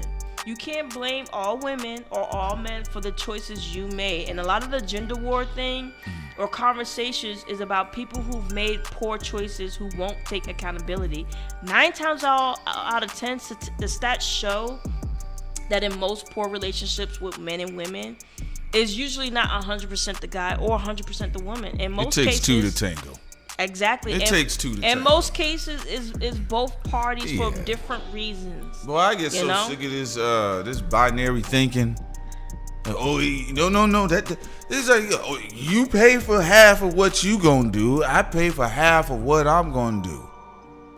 And everybody living up under the same roof. How you gonna put the failure of the whole relationship on one person in a relationship? Well, what the other nigga do? Was he off? Was she off? It's crazy. It's not realistic thinking. It's really not. And also, people do have to value human beings. Also, shouts out to you from Chicago. We appreciate support us. Y'all know DJ Mary y'all city out there. Financial backers in the crackers. Know what I'm talking about? Back to something. Oh, you mind if I say one more thing before Real you get quick. back to something, Prince? Yeah, Sam. Just real quick, Brian forgot to answer this before. Brian, I do agree with you that men should take a DNA test before putting their name on a If you have questions, absolutely. birth certificate. So I wasn't saying that's the wrong thing, but I'm just saying people have to take accountability for their decisions instead of just always going into gender talk as if, oh, these women out here or oh, these men out here. No, 9 times out of 10 you did something wrong too. Go ahead, Prince. It takes 2 to tango. And I just like, if somebody, I usually have friends come to me, babe, nigga, I don't give a fuck about your situation because both of you 2 niggas was up under the covers with each other. Go fix your own fucking problems. All that, oh, it was just her, man. Yeah, she got on my man. You know she was there, and you like him crazy. Man, he just get on my neck. He's so sorry, and you like him sorry.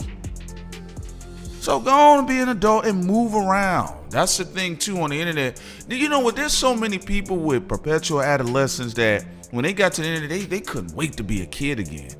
You right, Prince. Also, Be More, you showed up too late. We about to end it. Yeah, they couldn't. They couldn't. Shouts out to Be More too.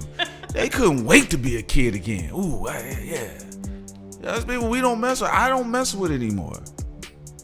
You know, and that's what I said. This thing was very important because at the end of the day, people were mad at Kwame because he didn't accept Hassan Campbell's apology. Why would he accept that bullshit? He has every right to not accept bullshit. Just like with us. Man, we had all people go crazy. We ain't talked to them in a couple months. And I remember I got on the phone with one day. Yeah, well, I ain't say nothing about you. I'm like, nigga, what does that mean? I ain't say nothing about you. Well, I heard people talking. Okay, well, what does that have to do with us establishing contact?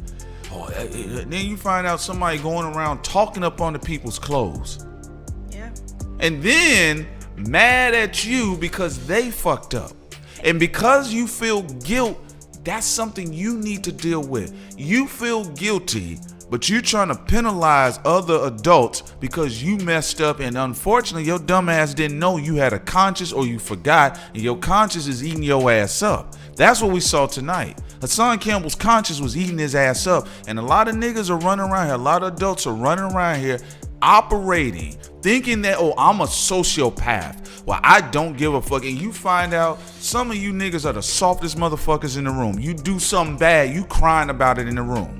You rob an old lady, you crying about it. You thought you was a hard nigga. No, man, I thought about my grandmother. I thought about this. And that's the silliest thing about it, because we dealt with that. We dealt with somebody that just felt, oh, they would, yeah, I said what I said. I stand on it. And then we was like, well, then fuck you, nigga. We ain't got nothing to say. Then they're crying that, oh, y'all don't talk to me no more. No, you made that decision. And that's what I said about adults. You have people that are operating in perpetual adolescence, and when they got to the end, they couldn't wait to be a kid again. And then when they got to deal with consequences, they acting like a kid. I don't want to deal with them. Well, bro, that's what you're going to do. So again, Hassan Campbell showed up. He got to deal with his own consequences, and he lives on the internet for that. I don't care if y'all listen to him or not, but I am saying is this, though. Consequences are to be had. Only adults. The kid, you know what's so crazy? That's what I said. People got to give these children a break. Kids accept their consequences. Okay, well, shit, I fucked up. I tried to fight back. Oh, they took the PlayStation from me. I can't play. Oh, you got me. I lied. I lied. You got me. All right, put the belt down. Okay, you ain't got to go there. I lied. I lied, okay? Adults are the only ones. They will fight you tooth and nail to try to avoid the consequences. I didn't do it. You feel what I'm saying? So that's the other thing about it. Again, perpetual adolescence. People got to grow up, man. They just got to grow. We can have fun. People can joke. They can spit truth. If you want to spit the philosophical shit all day, fine. If you want to joke all day and have fun, fine. But the real thing is this, I'm telling you all, and especially these dudes out here, man. You can't be out here looking silly. And just because you say, that's another thing I just don't like. When you keep saying, oh, I apologize as a man, but I apologize as a man, that's not the point. Be careful with the attention you're trying to get. I always say it, man. Sin says it too. You can get what you're looking for, but it's not going to happen in the way you want. I think that he wanted to be on Kwame's show, but he got it in the wrong way. He got it in the wrong way. You got exactly what you was looking. What they say was that genie shit. And the tall genie will grant you 3 wishes. And no one is obligated to give you anything. There's too many people who want things that other people built. Who cares? Somebody got more views than you. Suck it up. Like, they worked hard for that viewership. Stop complaining about it. Like, it's too much jealousy, too much watching what other people do. Like, again, if you're not speaking on this mic because someone actually did something to you or your community, you're doing it just out of jealousy. You know what I'm saying? If Dark Crimes talk about somebody that stole something from us, and we know it for a fact because we actually made contact with that person, or we feel these people are full of shit and they're harming our community, you know, or something funny, some funny shit happened. Not gonna lie, we do comedy, so if something funny happened, we gonna talk shit too. We gonna talk about it, and we telling y'all that's what we do. But the only time, like, I'm gonna be real with y'all. This is the only time y'all heard us. We said that shit about that David Banner shit. That bison buffalo back nigga, I said, hey, nigga, are you serious? Outside of that thought crime, we never cared about nothing else, but that was personal because we had direct contact with the nigga.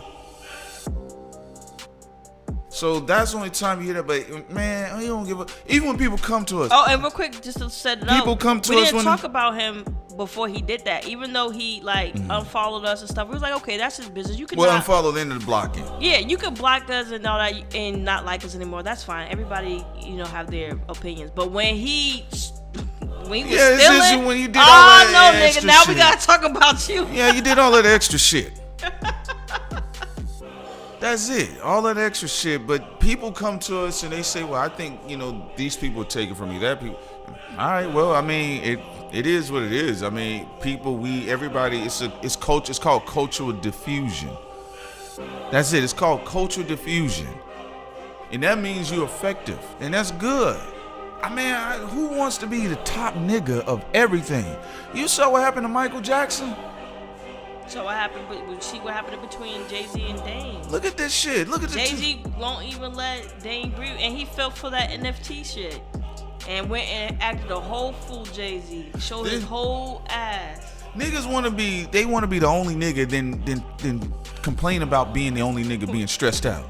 Man, I can't. I'm the only one at the top. I'm the last nigga left. What the motherfucker? It's the last nigga left. They got my mind fucked up. Yeah, I disagree. I hope we see more Kwame's, more Muhammad, all people from the NBA telling the truth. Please, more come out. Man, more people from these industries, please. Politicians, whistleblowers, more people come out. I don't believe in that whole money. Only the niggas on the streets can talk. More money. People who are successful, who've been in these spaces, please talk. We got people who've been accountants and at banks and stuff talk about how the system is rigged against black people. You have so many professional black people coming out talking the truth.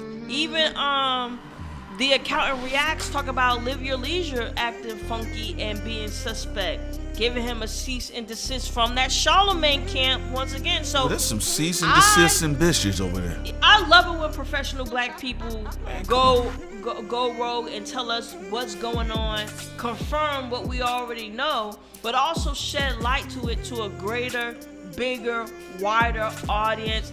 I love it. I love it when those people come out. There's nothing to hate on. Yeah, hey man. Cause see, we know what we do. We confident. I was happy to, man, Sin and I, we were happy to see Kwame Brown crash into them niggas. Cause they crashed into him. We was like, oh shit. Not the Breakfast Club in the headlock. Cause they have this thing, right? You know, people have this thing. You see it with boxers too. You see it with fighters. It's like what's going on with Dillian White. They're gonna ignore his ass. Say they claim he's a mandatory, but come on. At the end of the day, all of the top heavyweight niggas are gonna ignore his ass. Hey, and I like Dillian White, but you know, it's like, hey man, the money ain't there if I put your name on a ticket, right? So you have this thing with a lot of these high-end niggas. They follow certain folks.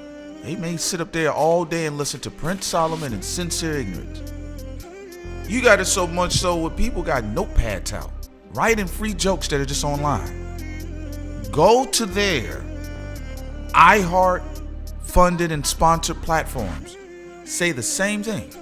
Using white people's money to talk shit up and talk down to black people. Then when they want to do, here's the thing about it, because they follow said content creators like a Thought Crimes, and then let's say we make a joke. They want to say something directly to us, but they do it in subliminal ways that maybe Sin and I, we ain't even click on the video. We don't even know who the fuck they talking about. People may send stuff to us and we be like, well, whatever. They didn't say our name. But you know why they say, oh, we're not going to say the nigga. Why would we want to elevate them, right? But then guess what happened? Hurricane Kwame Brown came. And you just freely said what you said to him because you felt like, well, you know, there's some, you know, they know who he is, but he a quiet nigga. We ain't never heard him say that. Then he explodes on you in a way that you can't shake like you do when you steal from smaller content creators. And then you go to your platform and start talking. Right. So then now when he chewing on your ass all day, beating on y'all all day, now everybody crying wolf. Everybody hurt. Everybody upset. Everybody mad. Even to the point where some of the slower niggas, like the Campbells, they make the mistake that somehow what Kwame is doing by stopping bullies. Again, stopping bullies that are using white money to come after black content creators, black people in the community, stopping the bully. Slow niggas think somehow that hurts them. Right, and also I will say this, and I'm leaving it at here for me. What's wrong with me today? I'm just forgetting everything. I had what I had in mind, and now I forgot again. Sound like Sin didn't make Wildin' Out. Nah. Where you going with it, Sin? Because you being serious. No, it's not about you being serious. It's not about being serious. I can't remember what I was about to say. Well, we gonna get up out of here then. You want to end on that note? Where were you going with it? Let me help you out for a second. Where were you going with it? You talked about Hassan. Oh yeah. There you go. I wanted to say Nissan. What Kwame Brown was saying about coding and stuff is very important. Like, we're animators, and we also know about coding and animation. There's a lot of black people with a lot of skills out here in cryptocurrency and animation and engineering and all these other things, and that needs to be the focus. Yes, we should have some fun and entertainment, talk about these gatekeepers, roast them, get them numbers up, but we got to maintain the focus on our children. They need to be fed. They need to have better health care. We need to be protecting them from predators. We need to be educating them, coding, get into science, technology, and so many other fields. So that's something that we really need to focus on, and also be more getting at me, Sin acting like a Gemini. That's because Sid want to get off the mic. No. That was something I really wanted to say, but I couldn't remember. Yeah. Look, I think, and again, I think what Kwame Brown is doing. I think he's doing all of that, and I think we just in a time where you got to keep in mind, Cindy, you know that. Hey man, you got a little bit of notoriety or a lot. You got some celebrity. Come on, all these. And again, nobody, that's why I said nobody said, hey, I disagree with what you're talking about, the shoe drive. Nobody said that. They didn't even advertise the shoe drive. He didn't even say, well, I respect the shoe drive, this, that, and third. It's because they saw him rub shoulders with Michael Jordan, rub shoulders with Kobe Bryant, and they saw him from the NBA. Stephen A. Smith talked about him. They see all of these niggas with big names talk about Kwame Brown. So what they do is that, I just want the clout. I want the views. And the reason why he got down to the bottom of the bullshit, Hassan still proved his point at the end of the day when Hassan said he was I'm gonna whoop Kwame Brown's ass. I said, boy, you out of here. We sending out, we clocked out. We was done. We said, all right, we done. That's it. Right, you see when Alex Jones be talking shit, we pop back. I mean, do we have that clip of Alex Jones talking shit about thought crimes? Where that at? Where's that at?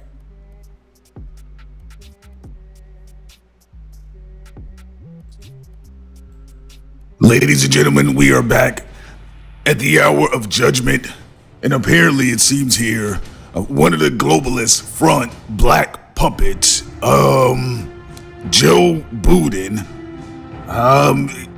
recently went on a weird tirade about how I am racist. Well, let me tell you this, Joe Budden. Number one, I am not the racist. What you have here, the true racists are the corporations that put all these black puppets everywhere. And I'm all for diversity, diverse voices. However, though, it's kind of odd when you turn on the television, it's like black puppets everywhere. And many of them. And folks, there you have it. The wonderful, the judge. I want to make this abundantly clear, okay? Moving beyond Joe Budden. And I want to directly address the LGBTQZ BLM-led thought crimes, no matter what they say. I am not a clone. I am the real Alex Jones, a real American patriot, and not two Marxist communist black bastards. I'm sorry. Cue the music. Cue the music.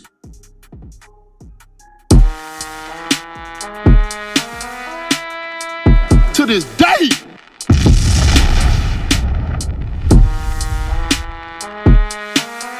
To this day.